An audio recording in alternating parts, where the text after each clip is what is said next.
After a night out with friends, I woke up next to a stranger who whispered, "Last night was incredible." Panicked, I said, "This can't happen again." He smirked, "Then why did you save my number?" My best friend called and asked, "Where were you last night?" I realized my one-night mistake wouldn't stay hidden for long. Throwaway account because I don't even know how to deal with this right now. Last night, I made the biggest mistake of my life. And I don't even remember half of it. It started out like any other night. My best friend, Claire, had been begging me to go out for weeks. I finally gave in because I hadn't had a real night out in forever. My boyfriend, Jason, was out of town for work, so I figured, why not? A little fun, some drinks, nothing crazy. We went to this bar in Chicago, in River North. The kind of place where the lights are low, the music is loud, and the drinks are expensive enough to make you feel like you have your life together, even when you don't. I remember the first few drinks. Claire and I sat at the bar, catching up, laughing, talking about work, life, all of it. At some point, shots got involved. I should have stopped there. I didn't. Then came the dancing. Claire pulled me onto the floor, and I went along with it. The music was good, and I was just drunk enough to let go and enjoy it. I remember feeling free. Like I was 21 again, not worrying about responsibilities, just living in the moment. Then, gaps. Not total blackout, but blurry flashes. A man. Tall, dark hair. Hands on my waist. A low voice in my ear, something about how I looked good, how I should stay close. I don't remember if I pulled away. I don't remember if I leaned in. I remember another shot. I remember Claire saying something to me, her face serious, like she was trying to tell me something important. And then, nothing. Just darkness. Until I woke up. The sheets felt wrong. Too soft. The air smelled different, like cologne that wasn't Jason's. Before I even opened my eyes, I knew. I felt the presence next to me. The slow, steady breathing of someone sleeping. The warmth of a body that wasn't supposed to be there. My stomach dropped. I opened my eyes and turned my head. A man. A stranger. Naked. Staring at me with the smuggest expression I had ever seen in my life. And then, like it was the most normal thing in the world, he smirked and said, "Last night was incredible." My brain short-circuited. My whole body went cold. I shot up so fast that the room spun. My heart pounded against my ribs. No. No, no, no, no. This wasn't happening. This couldn't be happening. I looked down at myself, one of his shirts, oversized on me, barely covering my thighs. I felt sick. My mouth was dry. My hands were shaking. I forced words out. This can't happen again. He laughed. Laughed. Like this was some joke. Then he nodded toward my phone on the nightstand. "Then why did you save my number?" I turned so fast my vision blurred. My phone was right there. I snatched it up and stared at the screen like it might catch fire. And there it was. A new contact. Saved under Ethan. I almost threw up. Before I could even process it, my phone buzzed. Claire. I just stared at the screen, heart pounding in my ears. I hadn't talked to her since last night. I didn't know what she knew. I didn't know what I had done. But I knew, deep in my gut, this wasn't going to stay hidden for long. I didn't answer the call. I just stared at my phone, my hands shaking so hard I thought I might drop it. My head was pounding, my mouth dry, my stomach twisting itself into knots. Ethan, if that was even his real name, was still lying there, completely at ease, stretching like he had all the time in the world. He had the nerve to grin at me like we had some kind of secret. I couldn't even look at him. I couldn't think. I needed to get out.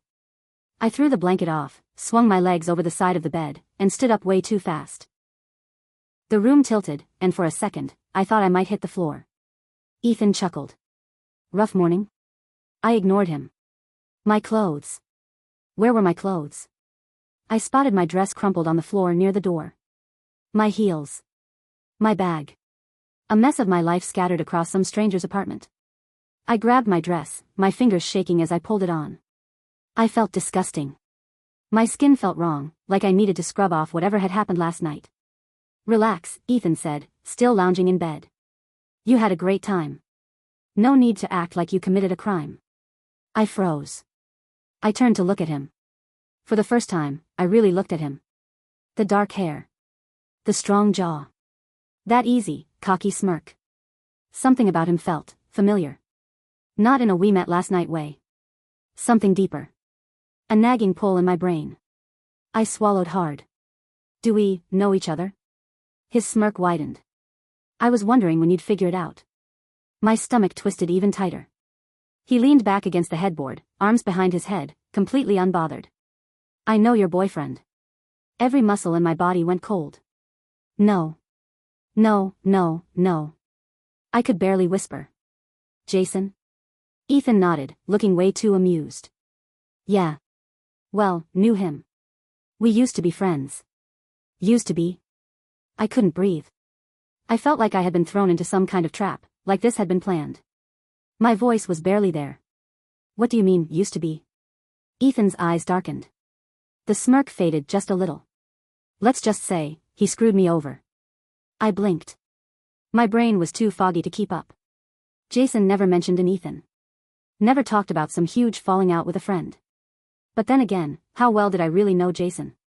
Ethan sat up now, running a hand through his hair. He took something from me. Something that mattered. And now? He looked me up and down, grinning again. I guess I took something from him. My blood ran cold. This wasn't just a mistake. It was revenge. I had just played right into it. I felt sick. My head was spinning. My stomach was churning. I needed to get out. Now. I snatched up my bag, ignoring the way Ethan was watching me, enjoying every second of my breakdown. I fumbled for my phone again. My hands were still shaking. Claire had texted. Where are you? Call me now. I bolted for the door, nearly tripping over my own feet. I had to talk to Claire. I had to fix this. But deep down, I already knew, this wasn't over. I ran out of that apartment like the walls were caving in on me. I didn't even look back. I couldn't. Every step I took felt like I was walking on shattered glass, each sharp edge cutting deeper into my reality. I burst into the hallway, heart pounding so hard I thought it might crack my ribs. My hands were ice cold, my mind racing, screaming at me to wake up, to fix this, but how? The elevator felt like it took forever. When the doors finally slid open, I jumped inside, stabbing the lobby button like I could make it move faster. Breathe. Just breathe. My phone buzzed again. Claire. I hesitated. My stomach churned. I wasn't ready. I hit decline. The second I stepped outside, the cold morning air hit me like a slap to the face. The city was awake, people walking, cars honking, life moving forward like I hadn't just ruined mine. I needed to get home. I called an Uber, barely even checking the map. I slid into the back seat, trying to shrink into myself, trying to disappear. And then, another buzz. Jason. I nearly dropped the phone. I just stared at the screen, my entire body locking up. He never called me this early. Ever. I swallowed hard and forced myself to answer. Hey, I said, my voice shaking. Jason sounded normal. Morning, babe. How was your night? My throat closed up. I forced myself to stay steady. It was fine. Just drinks with Claire. You? The usual. Late meetings, boring hotel food. I missed you, though. Guilt stabbed through my chest like a knife. I missed you too, I whispered, my voice barely holding together. I'll be home tonight, he said. I can't wait to see you. I clenched my jaw so hard my teeth ached. Me too. I hung up before I could choke on my own lies. I leaned my head back against the seat, staring out at the city blurring past. And then, another text. From an unknown number. But I already knew who it was. Ethan, I didn't want to open it. I really, really didn't. But my fingers moved on their own. You left in a hurry. See you soon, I nearly threw my phone. See me soon. No. No, no, no. This was supposed to be one mistake. A secret I could shove deep, deep down and never let surface. But Ethan wasn't going to let that happen. I felt it in my bones. He wasn't done with me yet. And then things got worse. The Uber pulled up to my apartment building, and I stumbled out, my legs still shaky. I needed a shower. I needed to scrub this night off my skin. But the second I stepped into the lobby, I froze. Claire. Standing right there, arms crossed, eyes burning into me. My stomach dropped. She knew. Before I could say a word, she grabbed my arm and dragged me outside again, away from people, away from ears. Then she turned and let me have it. What the hell happened last night? I opened my mouth, but nothing came out. Claire's voice dropped lower, shaking. I was calling you. You just vanished. I had to go back to the bar and she stopped. Her eyes searched my face, and something clicked. I saw it in real time. The realization. The disappointment. Oh my God. She took a step back. You slept with him. I couldn't breathe. Claire's hands went to her head. You idiot. Claire, she looked at me like she didn't even know who I was. You have no idea what you've done. My chest tightened. What are you talking about? She just shook her head, pacing like she was trying to hold herself together. You don't even know who he is, do you? She muttered. I swallowed hard. He said he knew Jason. Claire laughed. A sharp, bitter laugh. Yeah. I bet he did. I felt like my heart was about to explode. Claire, what are you saying? She turned back to me, her eyes dark and serious. That guy, she said slowly. That's Ethan Carter. I just stared at her, the name bouncing around in my head, not clicking.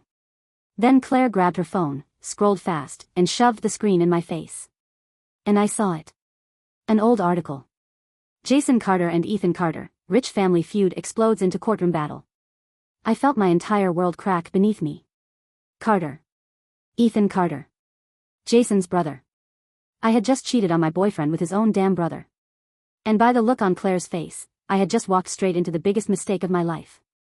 I felt my stomach drop so fast it was like the ground had been ripped from under me. Ethan Carter. Jason's brother.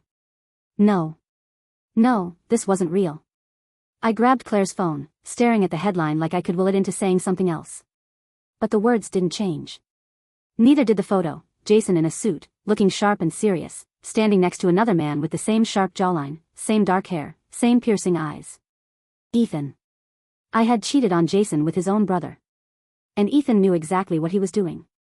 Claire yanked her phone back, her expression a mix of disbelief and anger. What the hell were you thinking? I wasn't. That was the problem. My breath was coming too fast. My head felt like it was full of static. I didn't know, I choked out. I swear to God, Claire, I didn't know. Then what the hell did you think was happening when he started talking about Jason? She snapped. What did you think he meant when he said Jason screwed him over? I hadn't thought. I was drunk, I was stupid, and I had walked straight into a trap. Claire took a deep breath, pinching the bridge of her nose like she was trying not to explode. Okay. Maybe you really didn't know. But you sure as hell know now. And that means you need to tell Jason before Ethan does. My body went rigid. Tell Jason? Rip his life apart, our life apart, with the truth? I can't, I whispered. Claire's eyes snapped to mine. Then Ethan will. I froze. Because she was right. Ethan didn't do this on accident. This wasn't just some stupid drunken mistake to him. This was calculated. A move in whatever game he was playing against his brother. And I had just become his biggest weapon. My phone buzzed. I knew who it was before I even looked. Ethan, see you soon, gorgeous. I felt sick. Claire grabbed my arm. Call Jason. Now. My hand was shaking so hard I almost dropped my phone. I couldn't do this over text. I had to see him. Face him. Come with me, I begged Claire. Please. She sighed, rubbing her temples. Fine. But you're the one who has to say it. I wasn't sure I even could. By the time Jason's plane landed, I had already run through 1,000 different ways to say it. None of them worked. Claire and I sat in my apartment, the air thick with tension. Every passing second made my stomach twist harder. Then, footsteps outside the door. Jason. I jumped to my feet, heart hammering. Claire squeezed my hand once before stepping back, giving me space. The door opened, and Jason walked in, smiling, so happy to see me, and I thought I might throw up right there. Hey, babe. He dropped his bag, stepping toward me for a hug. Missed you. I flinched. He noticed. His smile faded. What's wrong? My throat locked up. I had practiced this 1,000 times. But now that he was here, real, standing right in front of me, looking at me like I was his whole world, I couldn't do it. Jason's brow furrowed. Seriously. What's going on? And then, a knock at the door. Everything inside me shattered. I didn't even have to open it. I knew. Jason turned to the door, confused. Are you expecting someone? I couldn't breathe. I couldn't move. The knock came again. Louder. Jason sighed and pulled it open. And there he was. Ethan. Standing in my doorway like he belonged there. Jason froze. He stared at Ethan, blinking like he couldn't believe what he was seeing. Then his jaw tightened, his whole body tensing. What the hell are you doing here? Ethan's smirk was pure poison. Hey, little brother. Miss me? Jason's entire expression changed. The warmth in his eyes turned to ice, his body going rigid. You have 5 seconds to get the hell out of here, Jason growled. Ethan laughed. Relax. I just came to talk. Jason's fists clenched. We have nothing to talk about. Ethan leaned against the doorframe, amused. Oh, I think we do. And then, he looked at me. Jason noticed. His head snapped toward me. His eyes flicked between me and Ethan, putting the pieces together. My face must have said it all. Because Jason staggered back like he had been punched in the gut. He looked at me like he didn't even know who I was. And then, quietly, too quietly, he said, no. Tell me you didn't. My lips parted. Nothing came out. Jason's face crumbled. I had seen him angry before. I had seen him frustrated, stressed, tired. But I had never seen this. This was betrayal breaking him in real time. His voice was barely a whisper. Tell me you didn't. Tears blurred my vision. My hands were shaking. I didn't know who he was, I whispered. Jason, I swear to God, I didn't know. His face twisted like my words physically hurt him. Ethan clapped his hands together. Wow. This is better than I imagined. Jason turned to him so fast, stepping forward like he was about to throw a punch. But Ethan? He just grinned. She didn't know, Ethan said, mocking me. But I did. Jason lunged. Claire grabbed him before he could swing. You son of a, Jason's voice cracked. His face was pure rage and heartbreak, his entire body shaking. Ethan laughed. And there it is. That famous Carter temper. Jason ripped himself free from Claire's grip, his breathing ragged. He turned back to me. And the look in his eyes broke me completely. Disgust. Heartbreak. Finality. I loved you, he whispered. And then, he walked out. I didn't move. I didn't breathe. Because I knew. This was over. Ethan gave me one last smirk, then turned to leave. But before he stepped out, he leaned in close and whispered, I told you I'd see you soon. And then he was gone. And so was Jason. And I was left standing in the wreckage of the life I had just destroyed. I don't know how long I stood there. I don't know how long Claire sat with me, quiet, just being there. But eventually, she spoke. You need to stop crying, she said softly. You did this. She was right. I had done this. Jason wasn't the only one who had been played. I had been played too. But that didn't change the fact that I let it happen. I don't know where Jason is now. He blocked me. I don't blame him. Ethan? I don't know what he got out of this, but I know one thing, he won. And me? I lost everything.